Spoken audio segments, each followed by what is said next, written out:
Shalom saudara, kalau kita mendengar kata pelayan Tuhan, bayangan kita langsung tertuju pada hamba Tuhan yang melayani di mimbar atau pelayan firman di gereja. Tetapi tahukah saudara bahwa kita semua adalah pelayan Tuhan? Lingkup pelayanan bukan hanya di dalam gereja atau sebatas mimbar gereja, tapi dimanapun dan sebagai apapun Tuhan tempatkan kita. Tuhan memanggil kita untuk melayani. Pelayanan di dalam gereja itu perlu, tapi pelayanan yang menyentuh kehidupan jemaat juga perlu. Firman Tuhan di dalam Kisah Para Rasul 6 ayat 3 dan 4 berkata demikian.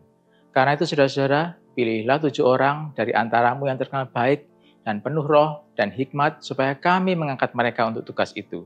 Dan juga supaya kami sendiri dapat memusatkan pikiran dan doa di dalam pelayanan firman Tuhan.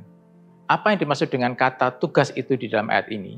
Kalau kita baca ayat sebelumnya, ada suatu peristiwa yang membuat para rasul itu sadar bahwa mereka juga memerlukan pelayanan yang memperhatikan jemaat secara langsung. Pada saat itu terjadi sungut-sungut dari antara orang Yahudi yang berbahasa Yunani terhadap orang-orang Ibrani karena pelayanan kepada para janda diabaikan. Kemudian ditunjuklah oleh mereka 7 orang yang dipercaya untuk melakukan tugas pelayanan tersebut.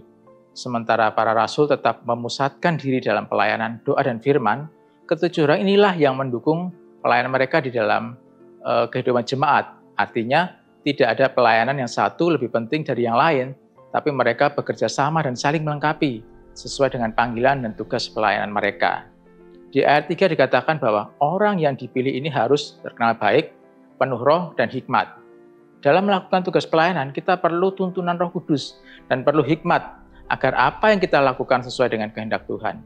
Mari kita menjalankan tugas dan fungsi kita di dalam pelayanan sesuai dengan potensi, kapasitas dan panggilan kita, baik sebagai hamba Tuhan, pengusaha, pekerja, ibu rumah tangga, pelajar, atau apapun itu.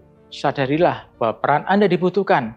Seperti halnya saat kita makan, kita kan perlu banyak bagian tubuh untuk bekerja sama. Otak, tangan, gigi, lidah, pencernaan. Demikian juga kita sebagai bagian tubuh Kristus, kita tidak bisa bekerja sendiri-sendiri. Masing-masing punya fungsi dan peran.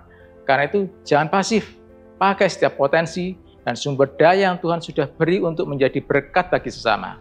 Tuhan tidak pernah membiarkan kita sendiri dalam melakukan panggilannya, tetapi Dia memperlengkapi kita dengan Roh Kudus sebagai sumber hikmat dan kuasa.